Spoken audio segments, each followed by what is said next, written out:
முருங்கைக்கீரை, கருவேப்பிலை, கொத்தமல்லிய வச்சு இந்த தொக்க நான் ரெடி பண்ணியிருக்கேன். செம்ம டேஸ்டியா இருக்குங்க.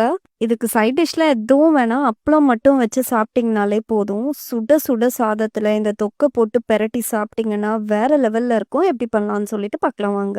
கடாயில கடுகு, வெந்தயம், சீரகம், தனியா, காஞ்ச மிளகாவ சேர்த்து நல்லா வறுத்துக்கோங்க. ஆறுனதும் பொடி பண்ணி வச்சுக்கலாம். இப்ப அதே பேன்ல நான் கை நெறைய முருங்கைக்கீரை, கருவேப்பிலை, கொத்தமல்லிய சேர்த்து நல்லா வதக்கிக்கிறேன். அதுல இருக்க ஈரத்தன்மைலாம் போயி, நல்லா இந்த அளவுக்கு வதங்கி வந்ததும், ஒரு சின்ன நெல்லிக்காய் சைஸ் புளிய இது கூட சேர்த்துக்கலாம். எந்த அளவுக்கு ஒண்ணு சேர்ந்து வதங்கி வந்ததும், இப்ப நம்ம அரைச்சு வச்சிருக்க பொடியோட இதையும் சேர்த்துக்கோங்க.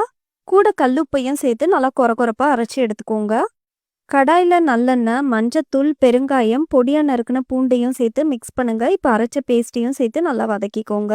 இது கூட நான் 1/2 கப் அளவுக்கு தண்ணி சேர்த்து நல்லா மிக்ஸ் பண்ணிக்கிறேன். லோ ஃப்ளேம்லயே ஒரு 5 மினிட்ஸ் மிக்ஸ் பண்ணி விட்டீங்கனாலே போதும். நல்லா எண்ணெய் பிரிஞ்சு சூப்பரா ரெடி ஆயிடுங்க. அவ்வளோதாங்க. கொஞ்சோண்டு தொக்கு போட்டு சாதத்தோட பிசைஞ்சு சாப்பிடுங்க. அல்டிமேட்டா இருக்கும். என்ஜாய் பண்ணுங்க.